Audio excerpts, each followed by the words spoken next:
Welcome to the Online Success Journey podcast, your opportunity to discover and learn from entrepreneurs like yourself. This is not your typical podcast, but a place where you can get the real story and find out how real people encounter speed bumps and detours, but journey through to find success. Now here's your host for the Online Success Journey podcast, Patience. Welcome to Online Success Journey podcast. This is episode 405. Make sure you click to subscribe right now so you'll never miss a journey. I post one episode each week and each guest has a fascinating story to tell.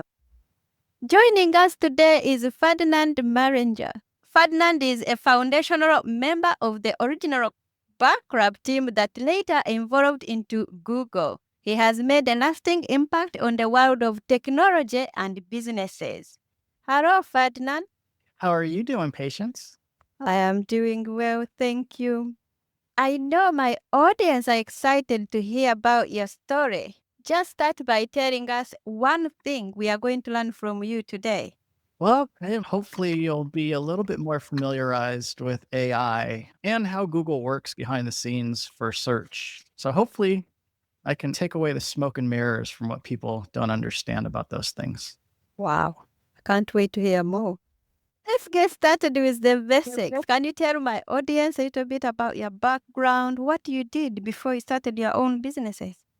Sure. So I started working, it was Backrub. It's not like it was Google at the time. We didn't really know it was going to be Google. We knew it was something special, but it was just a job. It was a bunch of nerdy stuff with computers and algorithms and using Python and scripts. We were just building an algorithm for search, which is what everybody uses today when they go to Google. So we were building that back in the 90s, just trying to make sure that data being delivered to that algorithm could match up and bring back the most relevant information in regards to those particular searches. So it had to be an algorithm that basically tied in a lot of information, a lot of validation, and then brought back that information validated and shown on a higher statistical level than someone who had a spam site. So it was a lot of like just building an algorithm. And again, you're waiting for your paycheck. It's not like you're thinking, oh, we're going to be changing the world. It's not even close to what I was thinking when I was there. Fortunately, it did. And then from that point on, what I did is when Google became Google, that was a 99, I believe, when they brought in the venture capital firm, they fired all of us. So we all lost our jobs. All the original, about 6 of the original people lost our jobs because there was new management. So the management company came in and they were taking over everything. So we just had to leave.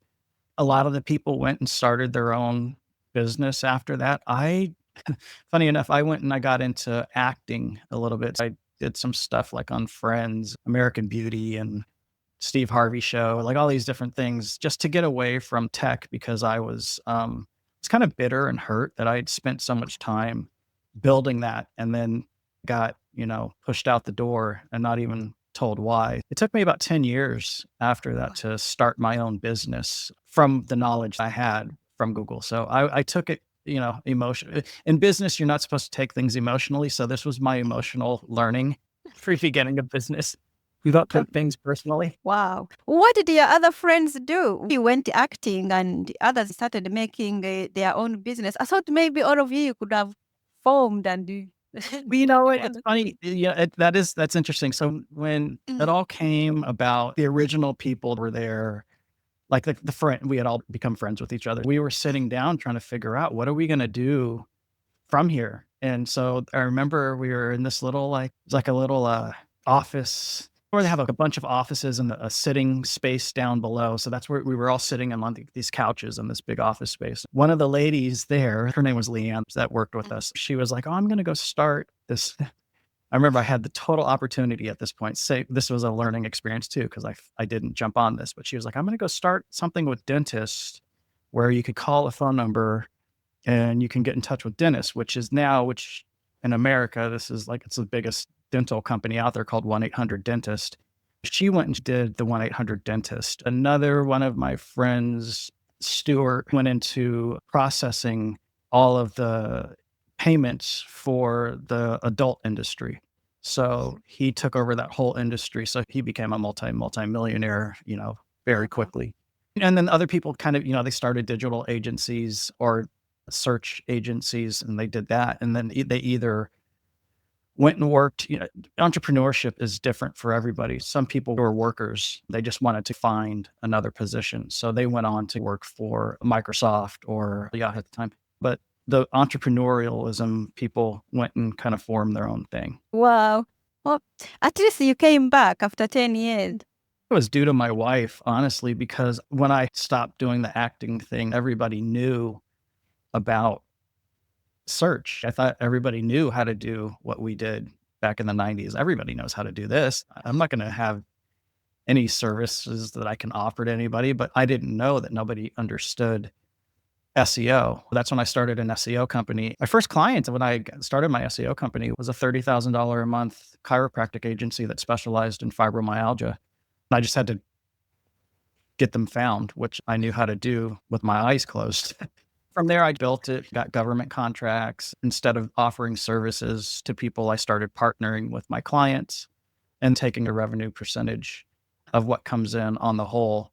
So that way it doesn't make it to where I am trying to fight for a paycheck every month. I'm a partner for the contract length, which I try to go for 99-year contracts.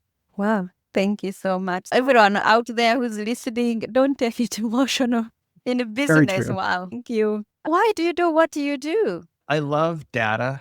So for me, it's kind of like, I guess, like my wife, she loves to bake, and she loves to bake. Like she loves seeing people's faces when they taste what she's made and loves to put things together. That's the way I feel about the internet. I love figuring out how can I beat out all of these people that are paying for ads or beat out a news organization. I get fascinated by that stuff. So then I want to work harder and try to figure it out. I usually design a proprietary system for what I'm doing for my ranking that usually complements all Google properties, because that's all I know really when it comes down to this. To me, it's fun because I like seeing it's very tangible. There's no, well, I think I'm ranking on the first page, or maybe I'm on the first page. It's very tangible. You either are or you aren't. The proof is in the pudding. So I love that about it. Wow. Thank you. Let's put man aside. How do you know you are successful? In my journey so far, from what I've experienced, success is on the personal level because it's internal. Some people I know are very successful at what they do, but not at a very financial successful level in some people's eyes. But they're very successful within their niche of business. Some of my friends are extremely successful financially. I think success lies within. That's what I've learned, because every time you hit a goal, when you're trying to become what you think is successful, there's always something more. There's always something more attainable. So your success is constantly hitting new heights. So I think that really sits internally. So I think people, what they should really look at internally is, how do you feel successful? Do you feel successful as a father, as a husband, as a wife, as a son, as a daughter, an uncle, a cousin? Do you relate it to your finances? Then what is the number that you feel successful at? Because you're really only competing against yourself at the end of the day. I think it's strictly internal, and you should never worry about what an outer view is thinking of what your success is. That's internal. That's truly what's meant to be to you and internally inside. And having someone else dictate that should not be anywhere in the equation. Tell my audience about the magic moment, the day it suddenly all went right for you.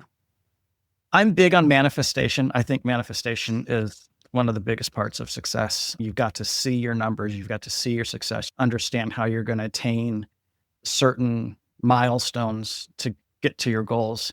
My very first, like my eye opening, where it was like, whoa, this is what I had a mentor that told me that he was a multi-billionaire, and he told me that my time management sucked and that I was so focused on the service industry that I'd never make any money because I was not able to duplicate myself. At the time, I didn't understand what he was saying. It sounded cool and it was great, but I didn't understand until it was about 5-6 years later. Maybe it was probably about 7 years later. I had a client, and we had he had, at the time, he had these products. There was like 30, 40 products. And I'm looking at the back end of the website, dawned on me that conversation that he had with me at Starbucks. He said, "You're so focused on the service industry, you can never duplicate yourself." I was looking right at the WooCommerce dashboard in front of me, and I was like, this is what he said. This is the products. This is exactly what it. So I immediately called up my client at the time, and then I drove out to Vegas and asked him for a partnership. That was the start of my partnering with people, and that was probably almost 15 years, 16 years ago. How does AI help entrepreneurs and business owners optimize their business methods and practice? I think any business owner, any entrepreneur should be dabbling in AI. There's so many things from automation to aiding you in what you're trying to say, or content management or content planning, even site maps. If you're doing SEO, where you can build out video site maps, regular content site maps, different site maps for websites. So you really can take a lot of services that you would have to have paid for prior, just with a certain prompt, either going into ChatGPT, Bard, Gemini, or any of these LLMs. You can pretty much get whatever you want back. If you want an email sequence written, like a cold email sequence written because you're reaching out to try to find new clients, you could have ChatGPT, Bard, or Gemini, or Anthropic. You can have any of those really write for you, and then it'll aid you in your journey to where you're not spending that amount of time, that man hours, because time is important when you're running a business. So now you're saving time and being more efficient because you're not going to be smarter than a computer. I think everybody should be dabbling in AI, whether it's ChatGPT, image AI, Midjourney, and Dolly. If you need help designing a logo, if you need help designing collateral for your products, that you can get into it, start dabbling in AI. It can help you so much. Yes, as you mentioned, that everyone should be dabbling in this AI. How can they begin using this lovely tool? I think you got to just get in there and start playing with it. ChatGPT, I've been using ChatGPT since I think 2017, 2018. So I've been very familiar with it for a long time.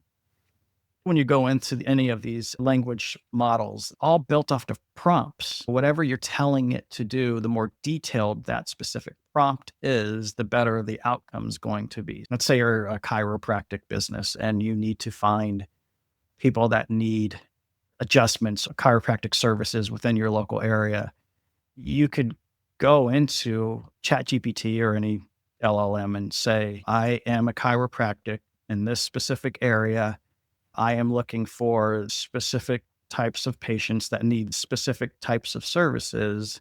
Please act as a marketing expert and write me 5 samples of emails that I can send out to these clients or these potential clients in this area, or write me 7 social media posts that advertise these services to these types of patients, and then have it push that out for you. That way you're not having to hire someone for that. You're spending a lot of money having someone else do the work that you truly know yourself because it's your business. So it's just really applying that AI to your specific needs and being very specific with that AI. It's kind of like having a best friend and telling them what to do. They just do what you say. Everyone is really excited about this. Everyone is into this AI. But Yep. do you think this is going to really replace human? I think it's not going to replace. I think it's going to aid. It's going to enhance human capabilities. I don't think it will replace. I think some things, of course, yes. AI for those things that will take over to cut down on human error. But for creativity, business, accounting, HR, AI can't. It'll only be an enhancement. It'll help us. What mistakes have you seen businesses using AI? Not being specific with their prompts, because now you're just going to get back a generalized response from the AI that millions of people are putting in there on a daily basis. If the AI doesn't know what your company name is, when you went into business, why you're in business, who you service, what products you have, the responses you're going to get back are going to be so generalized. I've seen many businesses put that generalized response out there that makes absolutely no sense for their particular business. They just think they can go in there and ask a certain question and whatever it pops out, like that's the end all be all, but that's really not how it should be done. Well, thank you. Tell us, why must professionals to survive this fast fight? Diversification, a loss or maybe multiple losses. You want to diversify how you have things set up. I know when I had everything all in one basket and we lost everything, there's really nothing. Now my diversification is, it's what my business mentor was telling me. He goes, you've got to try to collect multiple world currencies. So don't just get paid in dollars. If you can get paid in yen, Bitcoin, or euros, however you can diversify that is going to help you along the way because you don't have everything in one basket. So with all my partners, I try to target specific world currencies that I can add into my portfolio. So my diversification for my family is set up in the future, because right now the diversification may not be as valuable as it will be as everything grows and everything gains in value, your diversification grows in value as well. People should always try to diversify and have things in multiple areas. For me, it's very easy, but I think that's because I'm a big computer nerd. So I'm used to storing things in files. I file them away in different files, and those files have subfiles, and those files have subcategories. So to me, that makes sense. Tell, how can someone rebound from failure to success? All internal. When you hit a setback, I won't call it a failure. Failure is good. You should learn to fail, because when you fail, success comes out of that. I always tell people that I've failed my way to success because there's so many things that I tried and didn't work, and I put effort, money, and energy into, and it didn't pan out. And people will find along the way when that happens, we all have haters, people just don't like you. Could be an ex, could be an old friend, could be someone that you knew in high school or grade school that just doesn't like you. So you're going to have that weighing in on you with your failure when it happens. So internally, you have to be able to, again, this is another compartmentalization example. You have to compartmentalize that specific failure and not look at it as just a failure, but as a learning experience. What did you learn from? What did you do wrong? What did you see? What was done that you didn't notice so that you don't do that again? Failure is not bad. I love the saying, change the way you look at things and the things you look at change. If you're looking at that failure and what you've done as the worst thing that's going to ever happen to you, then the universe is going to pay you back that way. But if you look at that failure as like, okay, I made a mistake, we're human. It happens. Let me really examine, where did I go wrong? What did I do that was stupid? Where did I do that was taught to me that I shouldn't do? Where did I make these mistakes? Where was emotion involved with this whole process? Because normally your failures are all revolving around some stupid emotion that you had as a business person saying, oh, this looks like a great idea, and not having the data to back it up. So all of those things have to be studied so that the next time that you're laying your foundation, that doesn't get wiped out from under you because you notice it. And you're like, oh, I did that last time. Not going to make that mistake again. So you just got to fail. You just got to accept it. Failure is great. I think failure is awesome. I think it's one of the things that teaches you the most in life, so that you know not what to say. Like, think about any relationship you've been in, like a failed relationship. Isn't that one of the greatest things that you've ever learned? Like, this is awesome that I didn't get stuck with this idiot. So that's kind of how it goes. You just look at failure as a positive. Change the way you look at things, and things you look at change. Okay. How can an entrepreneur rebound from failure to success? Now, as you mentioned that you tried many things which didn't work, tell us a few things you tried that did not work. I wouldn't say that they didn't work. They worked for a while.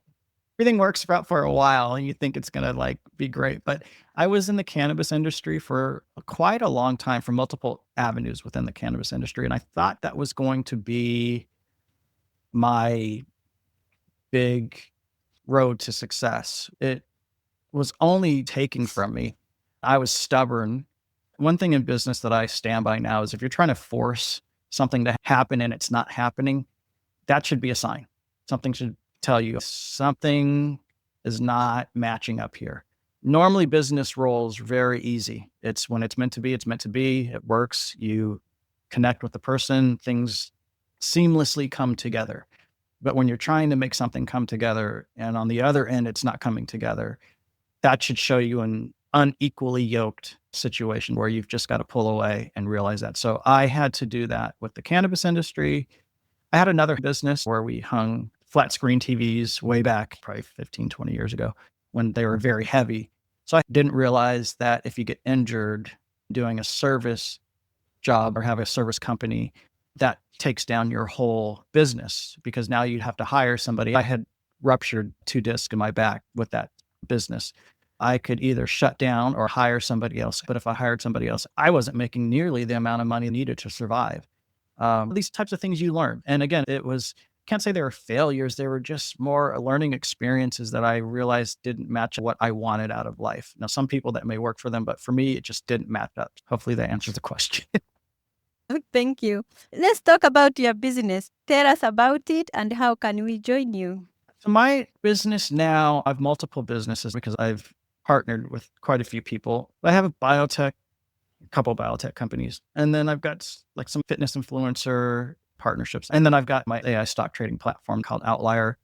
Specialty is my knowledge on SEO and how to make sure that people get found on the first page. That's where my value comes in as a partner. I don't partner with anybody that's got the marketing and SEO down. That doesn't make any sense. So I specifically target companies that are having issues with that problem. And that's how I know I can benefit them. And they can benefit me on a financial level by partnering with me and making me a revenue shared partner.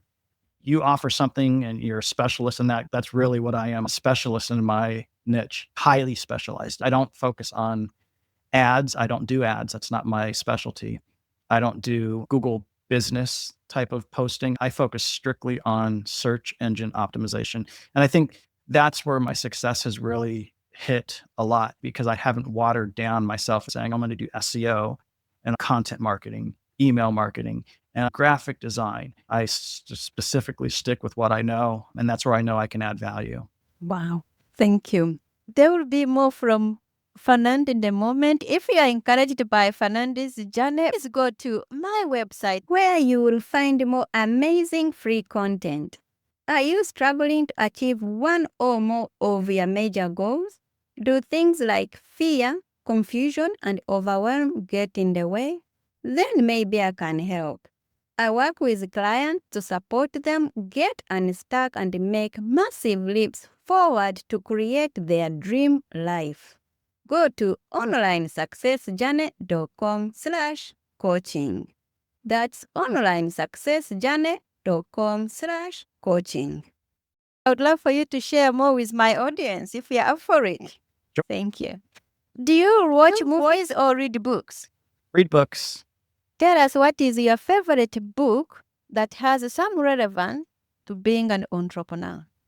Any type of book that you're reading should be synonymous with where you're trying to go as a business owner. My favorite book that you should get is called The Power of Your Subconscious Mind by Joseph Murphy. That is probably one of the most powerful books that you can ever read. That's how I manifest pretty much everything in my life, from partnerships to relationships to cars to houses to commercial property. Everything that I manifest, I have learned from this book called The Power of Your Subconscious Mind by Joseph Murphy. I think it's like $15. If you had a little note in your pocket, what would that note mean to you? Well, I have kept notes in my pockets for many years. I think it's a matter of what that note specifically is for. I keep notes that are for business success. And then I kept a note like what I wanted in a wife because I had met some pretty horrendous characters in my past. So I was like, I'm going to write a little note of what I want in a wife because everybody that I've met so far has been nothing but, a demon. I wrote everything that I wanted. I kept that note in my pocket and it came true. With business, to me, the meaning behind it is very powerful because the minute you take something from your mind and you write it down, that becomes tangible. You've just taken something from the non-tangible realm and written it down on a piece of paper, which becomes tangible. I think that's very important for anybody's success. You've got to have a plan and write it down. If you keep thinking stuff in your head, it's not going to do anything for you. You've got to write it down and make it solid. How long did you keep looking at this note? I heard some of them say you have to look at it every morning, every evening. Look at it as much as you need to. I don't think there's a rule on that. If you need to break it out every couple of minutes to remind yourself, because, on your journeys, there's difficult moments. Some days you may not even need it for a week. Some days you may need it multiple times a day because of self-doubt of what you're trying to do, where you're trying to go. I don't think there's a rule on that. A minimum should be at least once a day to remind yourself of where you're going. If you're on the right path, focused, you've got it going. If you only need to glance at that note once a week, once a month, because you're so focused and you know where you're going, you may not need to look at it every single day, but that depends on your journey and where you're at. My notes now, I look at them every couple of weeks, every couple of months, just to make sure that I'm on track of where I'm going. It's not like your time frame always falls when you're thinking. Sometimes it may fall a year later, sometimes months later, sometimes it may even happen earlier. It's just a matter of where you are in the journey. Do you feel like you succeeded or like you're only on the way? Oh, I feel like I've succeeded in the majority of people's eyes, but in my eyes, I have just got started. Nobody has any clue of what I've got planned for these next 10 years. This is nothing compared to what I'm about to do. What is your next chapter? Next chapter is buying a private plane and then having that plane be leased out so that I can make a profit. That's my next goal. And then buying another Lamborghini. I've been asked that question every week, maybe every month. I just don't have that type of build. I always tell my son, you always say you're built different. I'm built different. I'd be so bored sitting there, not doing anything. That's why I have so many things going on. If I sit for 30 minutes, 45 minutes doing absolutely nothing, I feel like I've completely wasted that time. Maybe that's a problem. Maybe that's not healthy, but that's where I'm at right now in my life. As we come to the end of our interview, what additional wisdom would you like to share with our listeners? Don't doubt yourself. Really understand who you are inside and know that you have the capabilities to overcome pretty much anything. You just have to keep that positive mindset. When it seems like the world is closing in on you, keep your focus on putting one foot in front of the other, not huge, grandiose vision of where you're going to be. If you're really trying to get out of the fire, you've just got to go step by step. Some of those steps suck, but you have to. If you're stuck in a ditch and you're about to sink into a ravine with a stream that's going to take you away, you would fight with every ounce of your might to get up that hill. It's the same thing in business. It's going to suck. But when you get up there and you're looking down and seeing the crazy water going by, there's a sense of pride. You made it. You got to just go step by step and don't try to overdo things. One foot in front of the other and you'll get there. Thank you. Remind us how we can connect with you.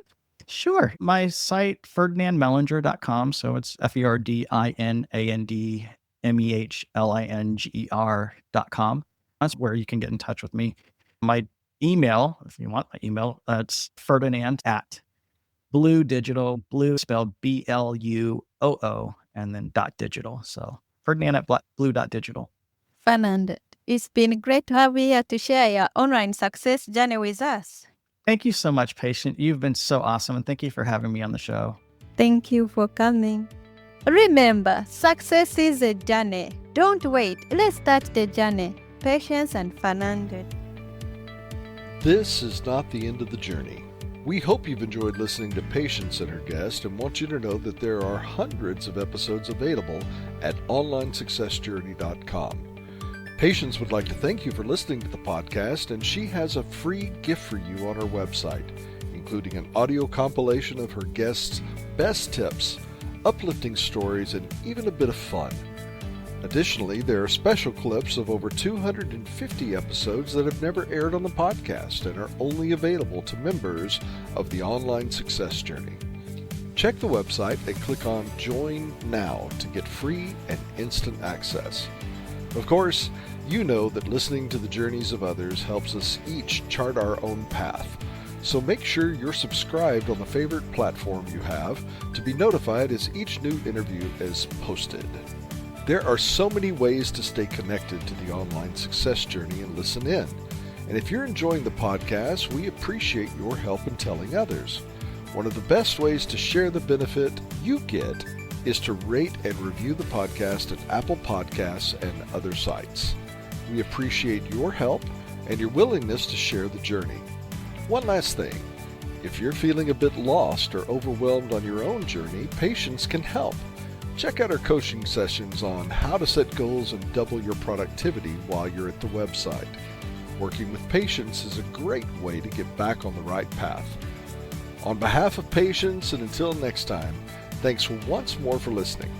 It is our hope that this podcast will guide you on your own online success journey.